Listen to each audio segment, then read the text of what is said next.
I know it's a light crowd right now, but let's try one more time. We can do better than this, and the gallery can jump into this. Good morning. There we go. Happy Friday to everybody. The time for convening has arrived, and the Senate will now come to order. This time, I'd like to ask that all unauthorized persons exit the chamber. It is my distinct honor today to recognize the senator from Roswell to bring to us, I'd like to recognize him. Thank you, Mr. President, and good morning. On this day in history, in 1885, the Washington Monument was dedicated. And in 1940, Congressman John Lewis was born. And in 1948, NASCAR was founded. But more important than all those things, I was preparing in 1993 to marry my wife, and on Sunday, we will celebrate our 27th wedding anniversary. And the journal has been read and found to be correct. Senator, your tone and tenor and content is well above average. Thank you for that. Is there objection to dispensing with the reading of the journal? The chair hears none, and the reading of the journal is dispensed with. Is there objection to the confirmation of the journal? The chair hears none, and the journal is confirmed. All senators who have bills and resolutions to introduce, please bring them to the Secretary's desk at this time. Mr. Secretary, first reading of Senate bills and resolutions, please.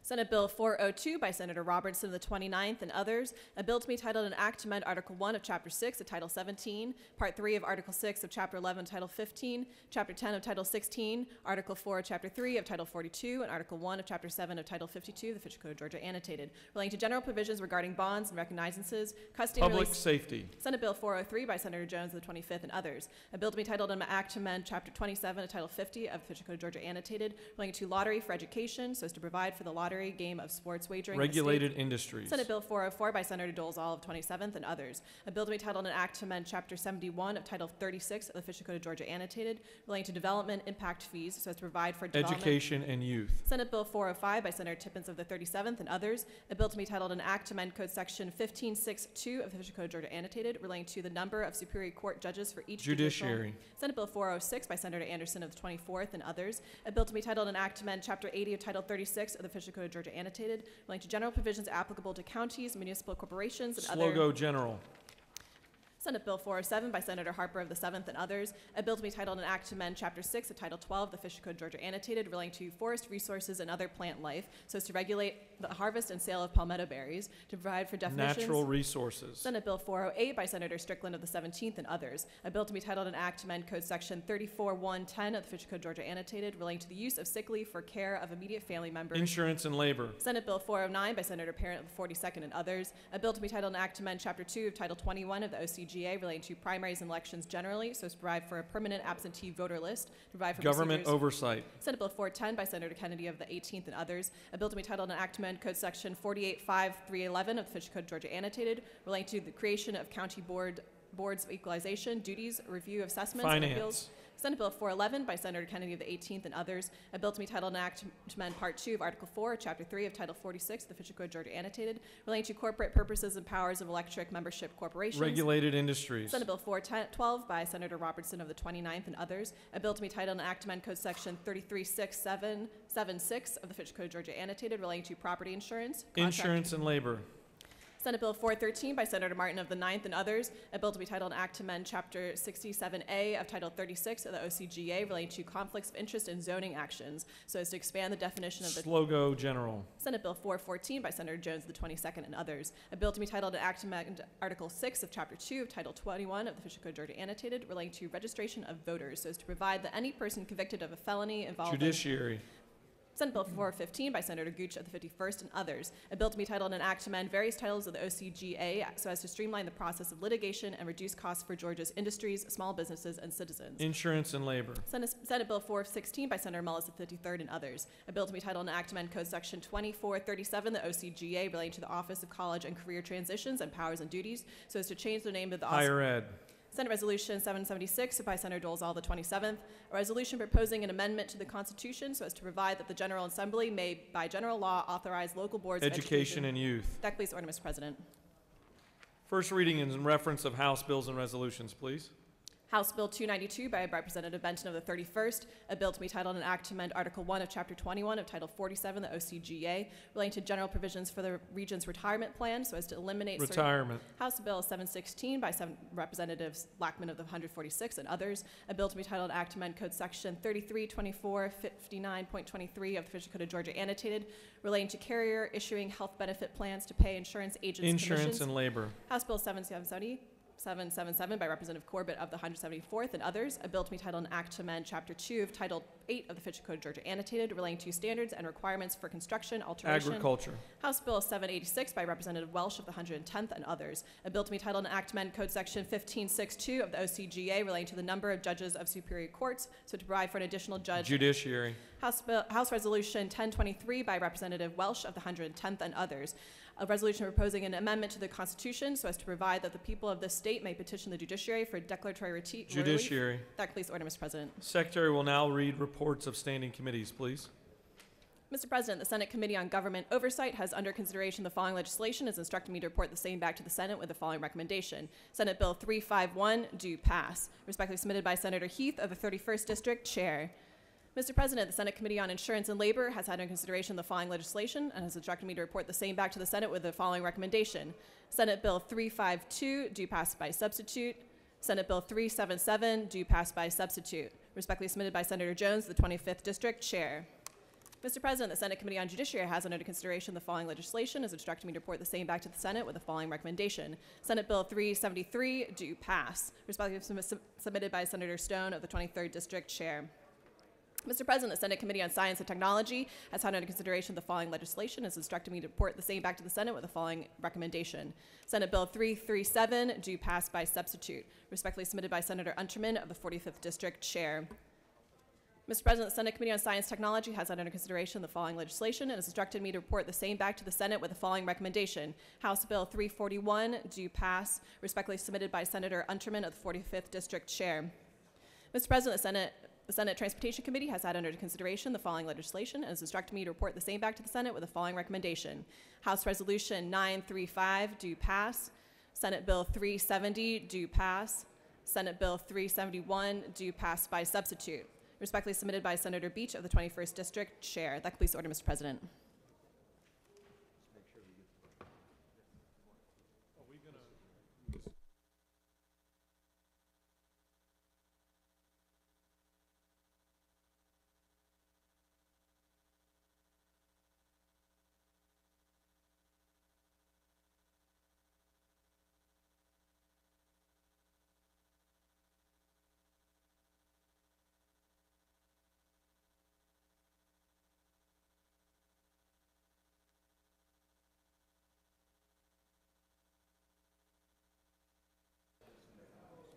What purpose does the senator from the 56th rise?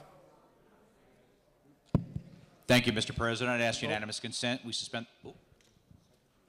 First, we got to proceed with second readers. Mr. Secretary, will you read second readers? My apologies.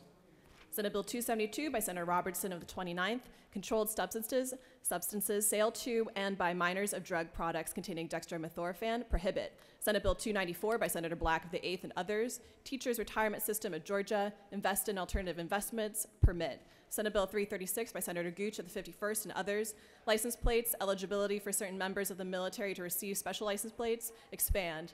Senate Bill 340 by Senator Beach of the 21st and others, Childhood Cancer Awareness Day, September 1st of each year, provide.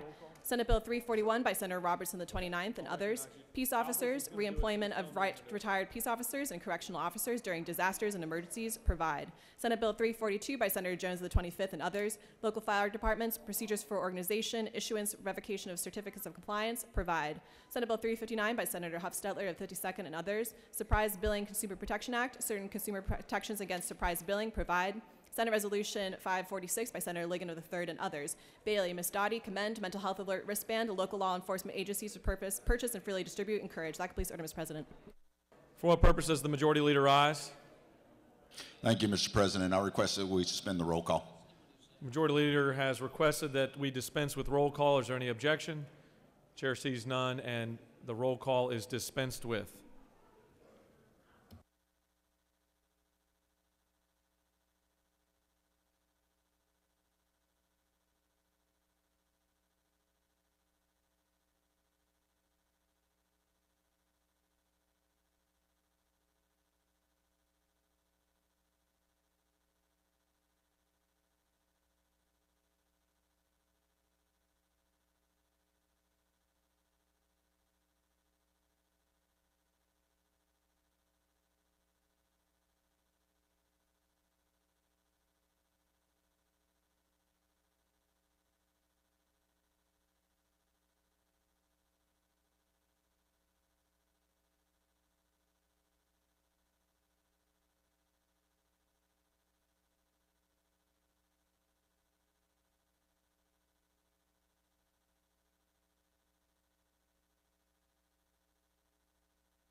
All right, it's now time for a morning devotional.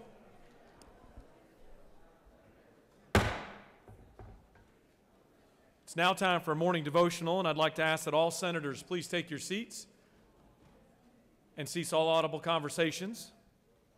I'd like to also ask our doorkeepers to secure the chamber at this time. I'd like to recognize the senator from the 33rd District to lead us in our Pledge of Allegiance and to introduce our chaplain of the day.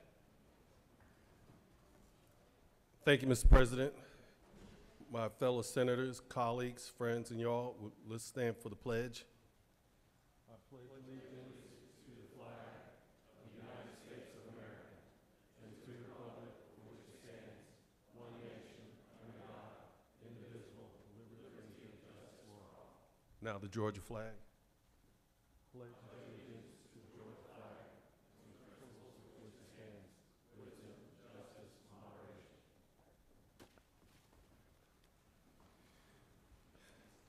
Thank you, y'all. Had the privilege of introducing Pastor John Woods. He's a native of Georgia and a lifelong resident of Cobb County, the crown jewel colony of Georgia. He attended Morris Brown College in Atlanta, where he studied business management. John later joined the United States Air Force, AIM High, where he served for 7 years. After serving in the military, he accepted a position of law enforcement with the City of Atlanta Police Department and retired after 27 years of service. In 1991, he accepted the call into ministry and attended Emory Candler School of Theology. He currently serves as the pastor of Union Chapel United Methodist Church in Marietta, Georgia. He is actively involved in the community and serves on numerous civic and charitable boards. As pastor and community leader, he has been called to bring transformation to the community in many ways, including countering violence, addressing homelessness, substance abuse, and teaching and leading others to Christ. He and his wife, Marjorie, live in Marietta, and they are the parents of 5 children and 6 grandchildren. Now I present to you Pastor Woods. Good morning. Thank you, Senator Rhett and Lieutenant Duncan, for this invitation. I'm glad to be here today with you to give this devotion. As I stand here in front of this podium, I feel like I want to take this gavel and just hit on it one time. But I know I would be out of order, so I won't do that.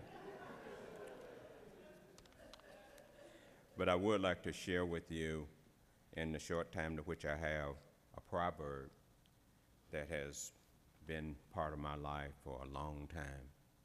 It comes from Proverbs, 3rd chapter, the 6th verse. And it says, "In all your ways, submit to him, and he will make your path straight." Let us pray. We do thank you, Father God, and we honor the time to be here and to speak. And we ask that you be glorified in what we say and do. In Jesus' name we pray. Amen. Amen. When I was growing up as a child, I spent some time as a baseball player. I could not play baseball very well. I did not have a golden stick. I did not have a golden glove. But I had a mouth,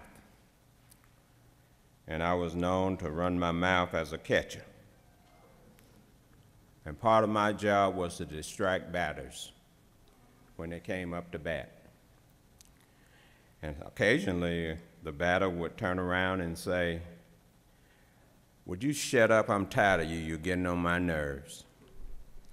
At that point, I knew that I had succeeded in doing what I was supposed to do, help the team to distract that batter from hitting that ball. I'm reminded of that today when I stand before you of the great Henry Aaron and Yogi Berra. And you probably heard this story. They was playing baseball one day in a game, and I don't know if it was spring training or a World Series. But Hank Aaron came up to the plate to bat. And Yogi Berra, you know how he always does. If you don't, I'll tell you. He told Henry, he said, Henry, you got the bat turned wrong. Can't you read? And Hank Aaron never said a word. Pitcher threw the ball one more time. Hank Aaron knocked it out of the park. And as Hank Aaron went around the bases, he touched first, he touched second, he touched third, and he came and touched home. And then he told Yogi Berra, I didn't come up here to read.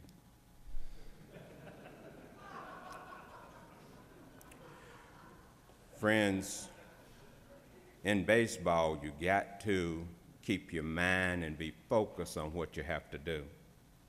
What I come to let you know, and all of you to know, there's a lot of people out here making a whole lot of noise. You got to stay focused on what you need to do.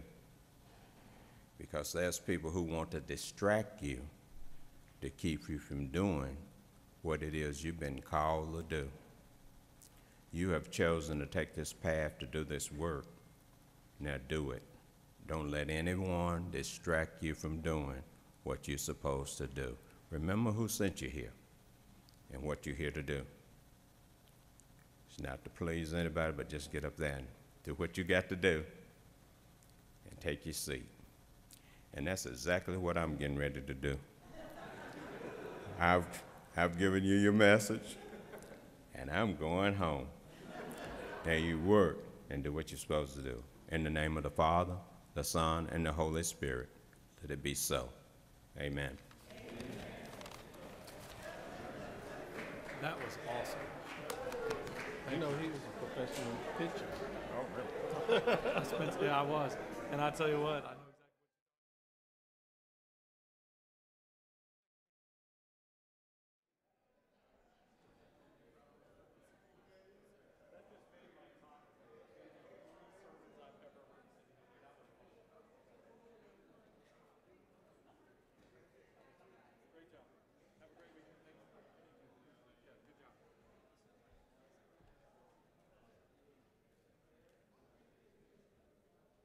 That was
Do we have any unanimous consents? Chair sees none. We have some special guests with us today that we'd like to recognize. Mr. Secretary, can you read the resolution for our first set of special guests? Senate Resolution 733 by Senator Mullis of the 53rd, a resolution congratulating the Tryon High School boys wrestling team for winning the 2019-2020 Class A Boys Wrestling Dual State Championship and for other purposes. Whereas excellent play, superior teamwork, and extraordinary resilience made this team a spectacular one to observe throughout the season, and as a fitting finale to its remarkable 2019-2020 campaign, the team captured its first dual state championship. And whereas the phenomenal performance of the team is a clear indication of the outstanding athletic ability, dedication, hard work, and unity of purpose and spirit of each member of the team, its superb offensive and defensive talents, and the astute direction of Coach Eric Brock, who achieved his 300th career win this season. Now, therefore, be it resolved by the Senate that the members of this body congratulate the Tryon High School boys wrestling team for winning the 2019-2020 Class A Boys Wrestling Dual State Championship and extend best wishes for their continued success. That completes the order, Mr. President. Is there objection to adoption of the resolution? The chair hears none, and the resolution is adopted. We can have your undivided attention as we introduce some really special guests with us today that have worked really hard to have this opportunity. Chair would like to recognize the senator from the 53rd to introduce our special guest. Thank you, Mr. President. It's a great day in Northwest Georgia. We're full of state champs, and our first one this year is Tryon Single A Wrestling State Champs. Please give them a hand. I know you know that in Northwest Georgia, we're not only good looking and beautiful and smart and all that, but we raise state champions too. So the Tryon Bulldogs won this year, beating Commerce. Where's the senator from over that way? He's not in. Yeah, yes, Tryon Bulldogs beat Commerce High School, and he's still not listening. And also Landmark Christian and Mount Pisgah Christian to become state champs this year. Their outstanding team and Coach Eric Brock, who's with us today, has made more than 300 wins under his belt. We have Clay Baker, Ethan Medeiros, Alonzo Francisco, and Versailles Vasquez here with us today. And if the rest of the team would stand up in the balcony from Tryon, the Tryon Bulldogs State Champs Class Single A. Thank you.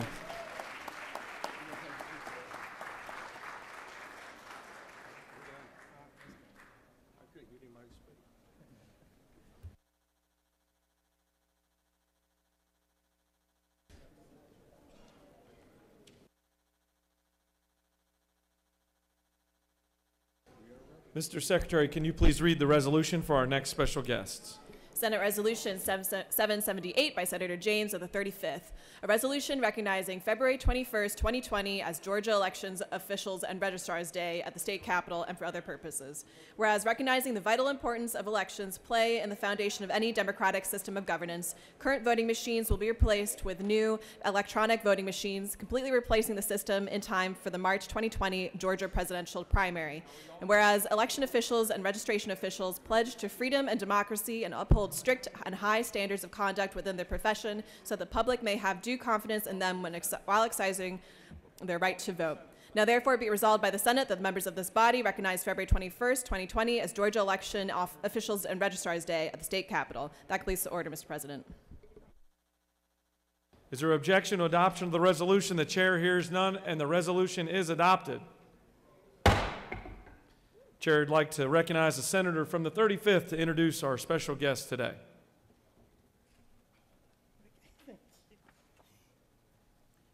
Good morning, and thank you, Mr. President. I'm excited today because we have our annual voter registration day, and every year our election officers, officials from all 159 counties come to visit us here at the state of Georgia and speaks with our House and Senate members. So the Georgia Election Officials Day at the Capitol is today, and I have with me 5,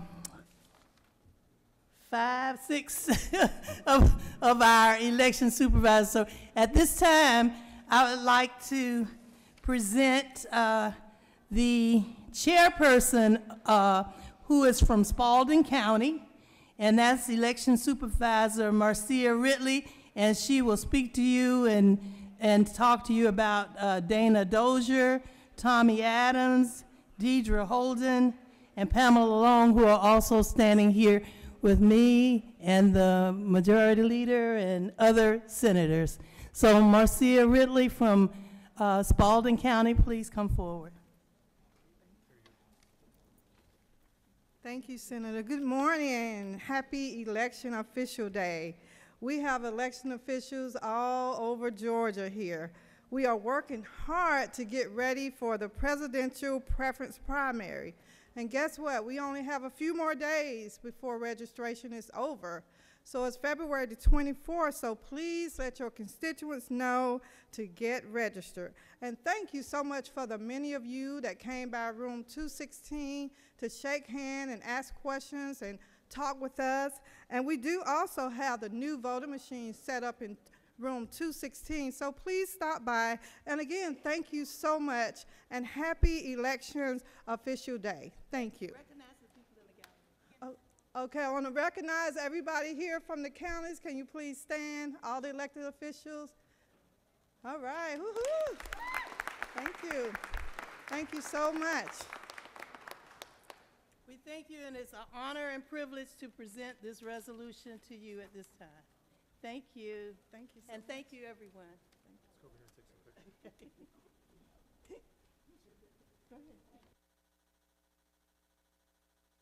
All right, moving on. Do we have any senators wish to rise on a point of personal privilege?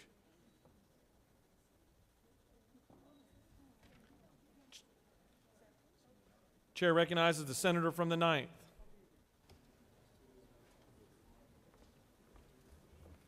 Thank you, Mr. President. Good morning, colleagues. I am excited and honored today to have with me a special guest here at the State Senate. We have the mayor of Decula, Mr. Trey King, and his lovely wife, Dawn. And it's been a great honor to be able to get to know their son, Joseph, who is my Senate aide and senator from the 32nd Senate aide as well. So please welcome them. Thank you very much. I yield the well.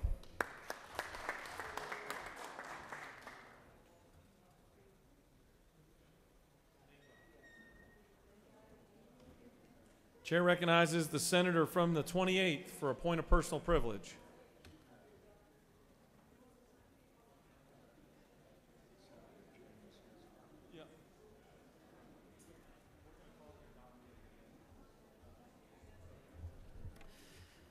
Mr. President, members of this body, I rise today with a heavy heart. This morning at 5:45 a.m. I lost a neighbor in Charlie Smith, but closer to home of this body, it was our good longtime friend and colleague over in the House, Lynn Smith, Representative Lynn Smith's husband. He passed away this morning at 5:45 a.m. So I'd like to ask for a moment of silence. Senators, ask for us to rise to our feet and offer a moment of silence. Amen. Thank you. I yield the well. Thank you, Senator. Chair recognizes the senator from the 36th for a point of personal privilege.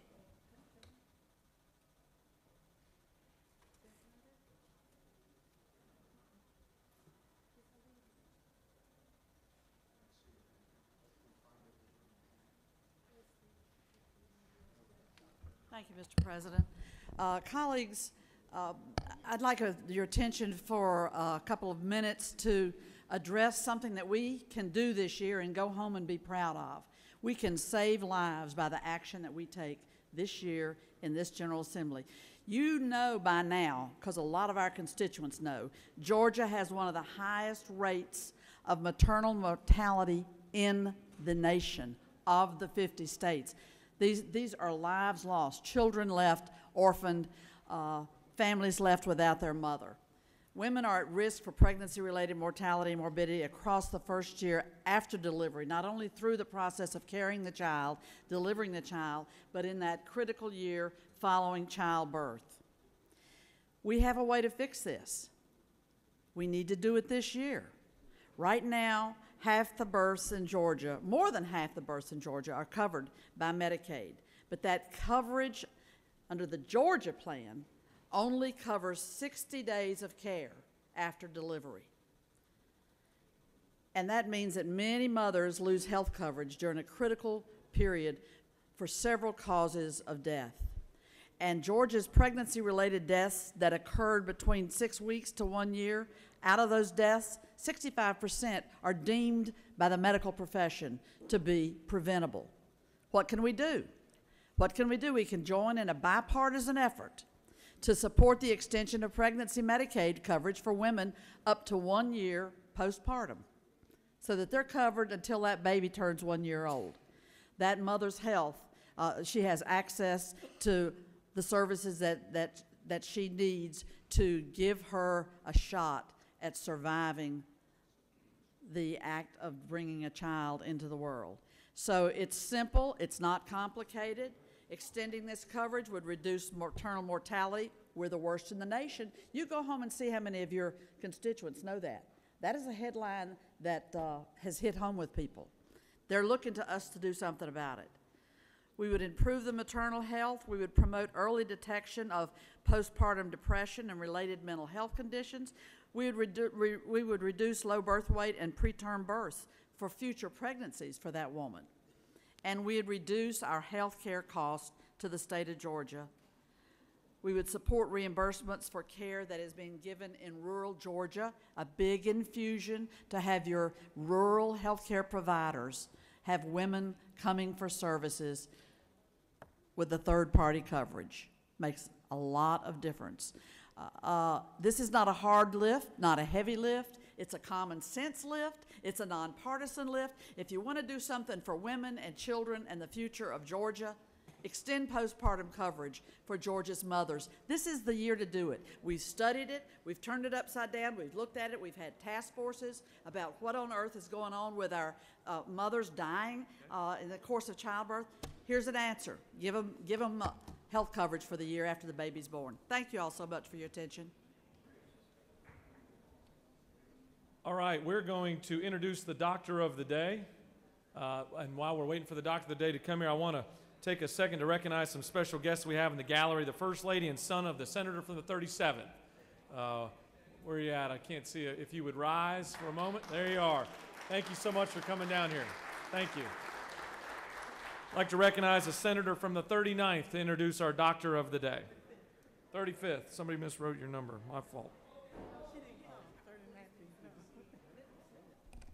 Thank you, Mr. President. Today I'm excited to introduce our Doctor of the Day. She grew up in my neighborhood and her parents still live on the south side of Atlanta in the city of South Fulton. Dr. LaJune Oliver is a board-certified family medicine physician and obesity medicine specialist with Kaiser Permanente. Dr. Oliver's passion is promoting healthy lifestyles, and she's been active in the design of a comprehensive weight management program at Kaiser Permanente, Georgia, that focuses on improving wellness of obese patients, promoting weight loss through medications and meal replacements, and focuses on the care of post-bariatric surgery patients. A native of Georgia and a native of the 35th District, Dr. Oliver received her medical degree from Medical College of Georgia and completed her residency at Emory University School of Medicine. Without further ado, Dr. LaJune Oliver. Thank you, Senator James, for such a kind introduction. Mr. President, senators, distinguished guests, good morning and happy Friday. Again, I'm LaJune Oliver, and as a native Georgian and a board-certified family physician who did all of my training here in Georgia, and now working for Southeast Permanente Medical Group, our largest physician-led, physician-owned medical group in the city of Atlanta, serving over 300,000 Georgians. It is certainly my privilege and honor to serve as your Doctor of the Day today. I know it is a busy legislative session, but as you do, take some time to care for yourself, eat healthy, get some rest, and continue thriving. Have a wonderful day.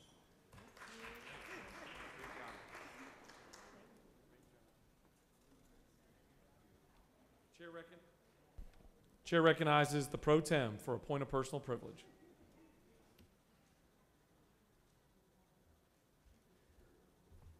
Thank you, Mr. President.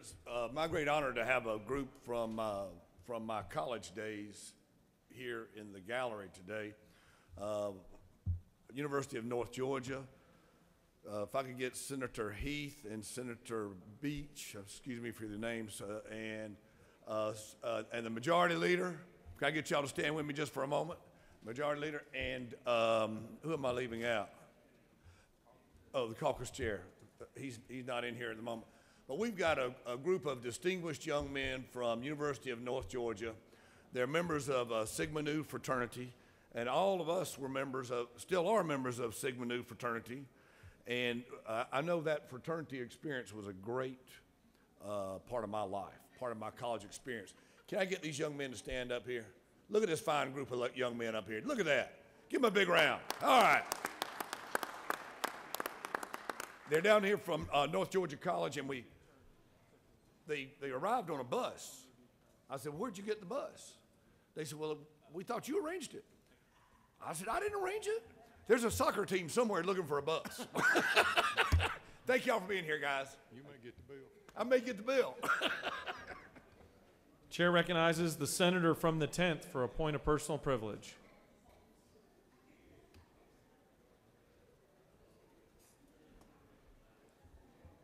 Thank you, Mr. President and members of this great body. I rise today to talk about a city that's in my district that appears to be having some governance issues. This city is the city of Stonecrest, and specifically during our recess period, the mayor saw fit to file a TPO, a temporary protection order, against one of the sitting city council women in Stonecrest. You can just imagine what that created in the mayor of a city filing a lawsuit against another member of the city council, and how members of the Stonecrest delegation felt with the actions taken by the mayor of this newly formed city that is roughly about 3 years old. I have a message for the mayor because I had an opportunity to listen to the hearing from Judge Scott, Superior Court in DeKalb County, and Judge Scott was very resounding in objecting to that temporary protection order and stating that Stockbridge should not, Stonecrest should not be suing itself. And when I heard the comments from Judge Scott, it was apparent that as a delegation member for Stonecrest, that we had to correct these governance issues. So we met with the city council. The city council shared with us some of their concerns, and there was one city council member in particular who was trying to defend the actions of the mayor. And I would say to Councilman Clanton that you cannot defend the indefensible. It makes no sense when a member of the executive committee of a city attempts to sue a member of the city council using a provision in their charter that was not really intended for this particular purpose. I was delighted to learn just this morning that this city has decided to drop its further actions in trying to declare that this city's council member could no longer hold that seat. So now it's incumbent on us as members of the Stonecrest delegation to put forth some legislation that changes some of the governance issues that this city is experiencing. And in my opinion, and I really want the mayor to hear this, I don't like being threatened by any member of anyone's delegation or executive committee or city council. Because when you threaten me, and I will respond in a way that I don't subject myself to threats, I make promises. And it's incumbent on all of us that represent Stonecrest to change their charter so that we can eliminate the opportunity where a mayor can vote and make these changes and tie up legislation and control the agenda of this city. And I would say to the mayor of this newly formed city that I am committed, and so are members of the Stonecrest delegation, in ensuring that we have a city that's governed by good governance and that really respects their own charter. And thank you, Mr. President, members of this body, for listening. And I certainly hope the Mayor, Jason Larry, is hearing my message as well. Chair recognizes the senator from the 48th for a point of personal privilege.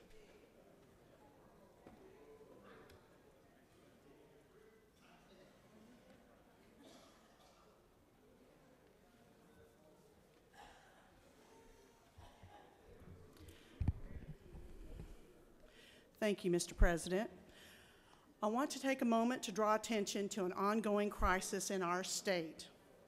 Georgia ranks dead last among all 50 states for our shockingly high maternal death rate, with roughly 1 in 2,500 births resulting in the death of the mother. That's more than twice the national average and splits across identity lines, affecting women all across our state. This number is tragic and should be unacceptable to us as a people. In the year 2020, moms should not have to bear this burden, and I'm glad to see more discussion of this topic around the Capitol this year. But it's undeniable, without increased access to quality, affordable health care, we will be simply plugging holes in a leaking dam as more emerge. Georgians need health care. Moms need health care. Children need health care. We should be expanding services, not cutting them. The people of this state demand it, and it is our obligation to tackle these needs. I look forward to partnering with each of you to expand health care access and to fight our maternal mortality crisis. Thank you, Mr. President. I yield the wheel. Chair recognizes the senator from the 33rd for a point of personal privilege.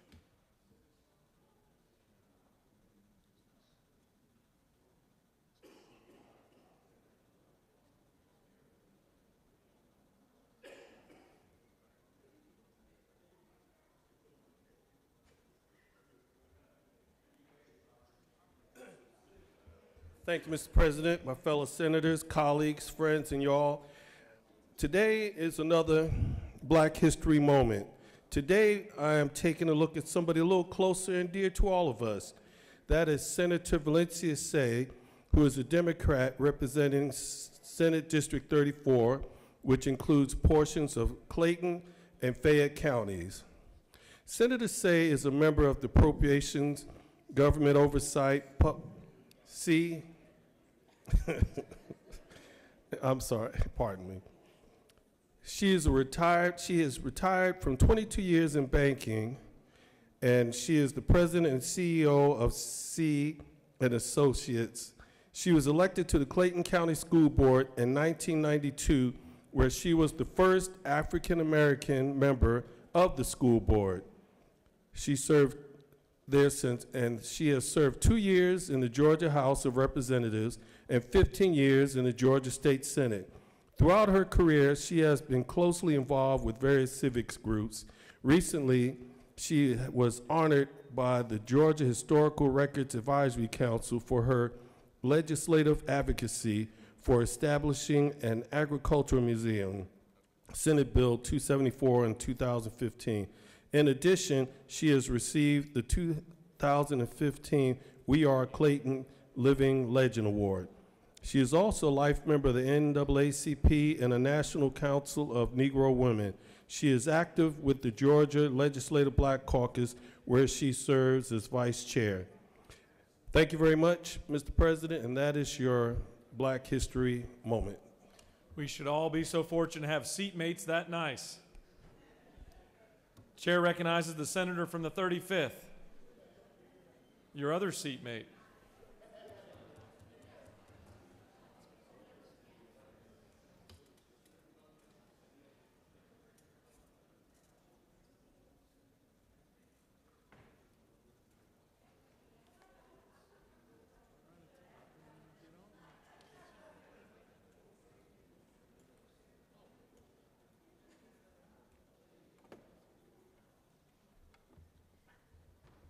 Mr. President, thank you. I appreciate the opportunity to speak with everyone on, I guess we could call it a Black History moment. I came through the electronics today downstairs, and I saw a picture of a person that I've known my entire life since I was a baby. And it was a picture that is hanging up outside of this chamber as well. And so this could be, I guess, what we would call a Black History moment also, because that person was none other than the first African American to serve in the Georgia Senate since Reconstruction. And I've known him my entire life. I'm Donzella Johnson. James is my maiden name, and he's in my family. And he passed away right before the session started. And I want to thank the governor for allowing his body to lie at state, and all of you for allowing a flag to fly at half-staff for 3 days. And he is truly an outstanding person, Leroy Johnson. And I'm trying to pull up but he served in this body, and if you go into our chamber, you will see his picture on some of the earlier pictures of all of the legislators. But we gave him many resolutions, and this year I have introduced a piece of legislation to honor him once again. And since he represented all of Fulton Industrial Boulevard, in 1994, they named a small portion of Fulton Industrial after him. But my legislation will ask this body to name all of the rest of that road, which is a state road, after him. And so we mourn his loss, but his spirit lives on, and the legacy lives on, and we're reminded every day of Leroy Johnson and the many accomplishments that he made throughout the state of Georgia. So I say to you today that he is a true Black history legend. He's a true person that loved this state of Georgia, and he proved it in everything that he did. So I honor today Leroy Johnson. Thank you. Thank you, Senator. You have a consent calendar of privileged resolutions before you. Does any senator wish to remove a resolution from the consent calendar? Chair sees none. Is there objection to adoption of the resolutions on the consent calendar? The chair hears none, and the resolutions on the consent calendar are adopted. Are there any motions to withdraw and commit? The chair sees none. We are moving on to the rules calendar. Mr. Secretary, can you please read the caption of House Bill 545?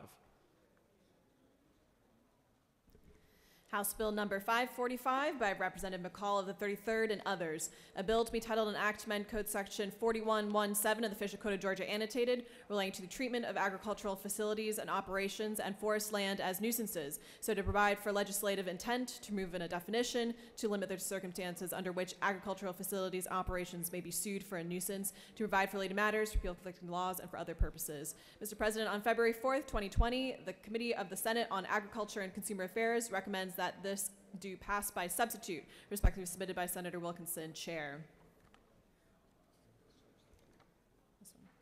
Mr. President, the Senate Committee on Agriculture and Consumer Affairs offers the following substitute House Bill 545.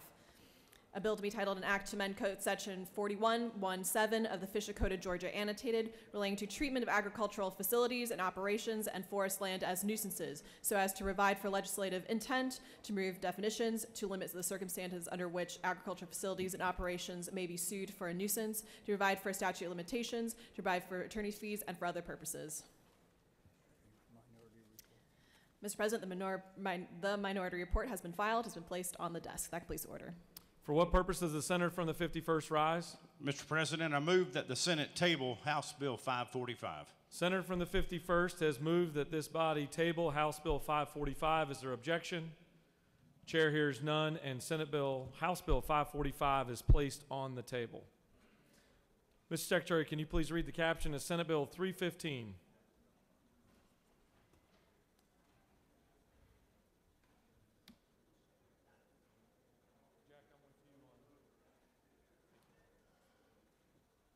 Senate Bill number 315 by Senator Tippins of the 37th and others. A bill to be titled an Act to amend Part 3 of Article 8 of Chapter 14 of Title 44 of the Official Code of Georgia Annotated relating to mechanics and materialmen so as to provide that a waiver and release of lien and bond rights shall only be applicable to the issues of the waiver and release and shall not affect any other rights or remedies available under the law and for other purposes. Mr. President, on February 5th, 2020, the Senate Committee on Judiciary recommends that this bill do pass. Respectfully submitted by Senator Stone of the 23rd chair. That completes the order, Mr. President. Chair recognizes the senator from the 37th to present Senate Bill 315.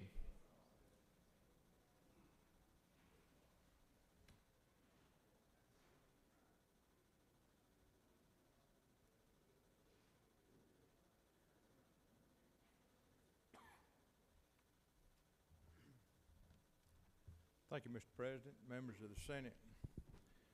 It's my pleasure to bring to you Senate Bill 315. I want to tell you a story. Once upon a time in Gwinnett County, Georgia, there was an electrical contractor who went by the name of Landmark Electric. And they entered into a legal, lawful contract to provide electrical services on a development in Gwinnett County. As is often the case on projects that run more than a month, you have a process by which you file an interim request for payment. And they did that. And in the course of filing that, they also had to file what was known as an interim lien waiver to facilitate payment of the contract for the work that they had successfully completed. And they did that as well, although that was at the time they submitted their request for payment. The laws in the state of Georgia at that time and also at this time require that there's a notice in that lien waiver that they had to sign that said that they would be deemed to have been, would conclusively be deemed to have been paid in full, even though they had not received payment. They did not receive payment, and they had not filed, as a result of an oversight, a notice within 60 days that even though they had signed this notice of waiver of lien, they did not file notice that they had not been paid. And the contractor for which they were working refused to pay them. And his defense was they had not filed a notice of non-payment. And then this small contractor went to a court of law to try to recover under contract law in breach of contract and non-payment under a valid contract. And earlier in 2019, this bill went all the way to the Court of Appeals, and they heard two cases at the same time on the same issue. The Court of Appeals ruled against Landmark Electric, and they ruled against Landmark Electric not because they did not have a valid claim. They ruled against Landmark Electric because of the state mandate or the statutorily mandated language that was in that interim waiver. And I want to read part of that was in the waiver. It says, "Notice, when you execute and submit this document, you shall be conclusively deemed to have been paid in full the amount stated above, even if you have not actually received such payment within 60 days after the date stated, unless you file either an affidavit of non-payment or claim of lien prior to the expiration of such 60-day period." Now, due to an oversight, a hard-working Georgia electrical contractor in good faith who had performed according to contract and had successfully completed that portion of their work for which they made a request for payment, was precluded from collecting $153,000. I'm not telling you the Court of Appeals ruled in error. The Court of Appeals did not say that they had not completed the work and they were entitled to payment. What they said was, because of the statutorily mandated language that said they would be deemed to have been fully paid, and because they had not filed a 60-day notice, they could not recover by any means because they'd be deemed to have been paid in full. So not only did they lose their right to file a lien waiver, they also forfeited their right to collect by contract. Senate Bill 315 addresses that very clearly. It does three things. Number one, it says that a lien waiver applies only to a lien and not other means of recovery, which excludes the right to collect by contract if the owner does not pay the bill for which you've submitted payment if the work has been successfully completed. Under provisions of Georgia lien law, and there is a discrepancy in the law because the law as it's written says that you can file a lien on an interim payment request. You cannot do that. You can only file a lien when either a job has been successfully completed or the contract has been terminated. What this bill does is it extends the time that you can file the notice of non-payment from 60 to 90 days, which is the amount of time that is allowed to file a lien in the state of Georgia. Lastly, the only other thing the bill does is to not mandate that all of this be in bold print, but it has to be, but the wording that's changed before you in the bill protects contractors like Landmark Electric. It also protects their suppliers who in good faith supplied the materials for this. It protects everyone who has acted in good faith to deliver contracted goods and services or materials. It protects their right to be paid according to the contract under which they signed. Mr. President, if there's no questions, I'll yield the well. I urge your approval of this. There has been a huge amount of support for this bill. The Associated Georgia Contractors, the AGC, the Georgia Chamber of Commerce, all of the construction trades, National Federation of Independent Businesses, 17 organizations have come together to back this bill. This is a good piece of legislation. This is a piece of legislation that's needed to correct a portion of our state law that has had unintended consequences that hurt and harm people who have performed work in good faith. If there are no questions. You have no questions, Senator. Thank you. Does any other senator wish to speak for or against the measure? The chair hears none. Is there objection to agreeing to the report of the committee which is favorable to the passage of the bill? The chair hears none, and the report of the committee is agreed to. Is there objection to the main question being ordered? The chair hears none. The main question is ordered. The question is on the passage of the bill. All those in favor of the bill will vote yea. Opposed, nay. The secretary will unlock the machine.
On the passage of the bill, the yeas are 53, the nays are 0. This bill having received the requisite constitutional majority is therefore passed. Mr. Secretary, can you please read the caption to Senate Bill 322?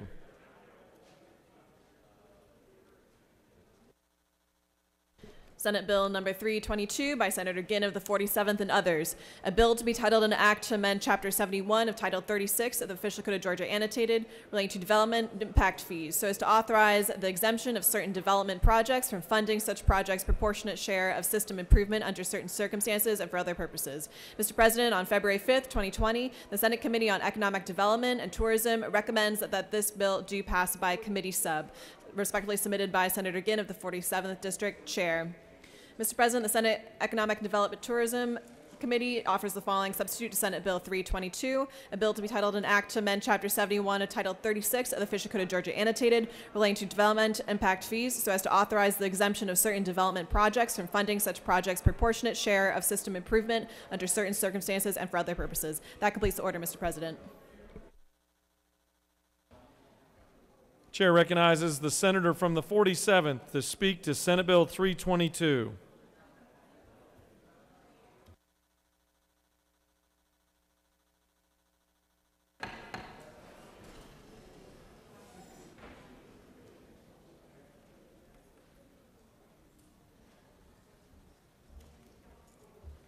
Good Friday morning, everybody. Said I'll be brief.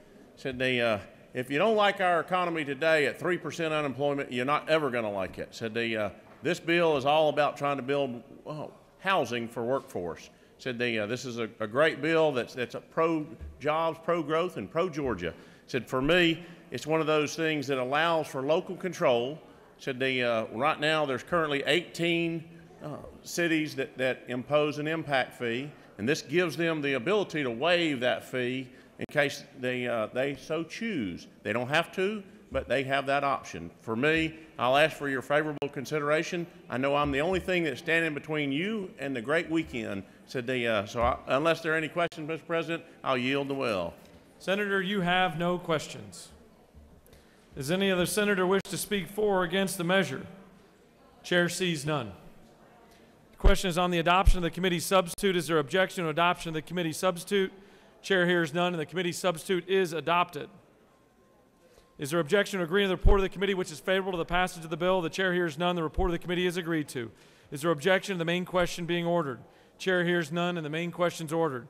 Questions on the passage of the bill by substitute. All those in favor of the bill will vote yea. Opposed, nay. The secretary will unlock the machine.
On the passage of the bill, the yeas are 54, the nays are 1. This bill, having received the requisite constitutional majority, is therefore passed by substitute.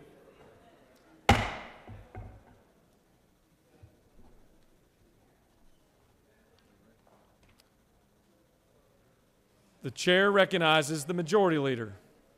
Thank you, Mr. President. I move that the Senate stand adjourned until 10 o'clock on Monday, February 24, 2020. Mr. Secretary, will you please read the announcements? Rules will meet upon adjournment in 450 cap. Appropriations Transportation Subcommittee will meet in 341 cap at 1 p.m. And Veterans and Military and Homeland Security will meet in 310 CLOB at 1 p.m. That completes the order, Mr. President. Chair recognizes the senator from the 6th for an announcement. We're going to be having the Fulton County delegation meeting at noon today. So anybody from Fulton County is welcome to come. We'll have lunch. It's room 307 in the Coverdale Legislative Office Building. Thank y'all. All right, doesn't look like there's any more announcements. Thanks for your hard work this week. And just as a reminder, we'll see you again on Monday. The Majority Leader has moved that the Senate stand adjourned until Monday, February 24th, 2020 at 10 a.m. All those in favor of the motion will signify by saying aye. Opposed, no? No. The ayes clearly have it, and we stand adjourned.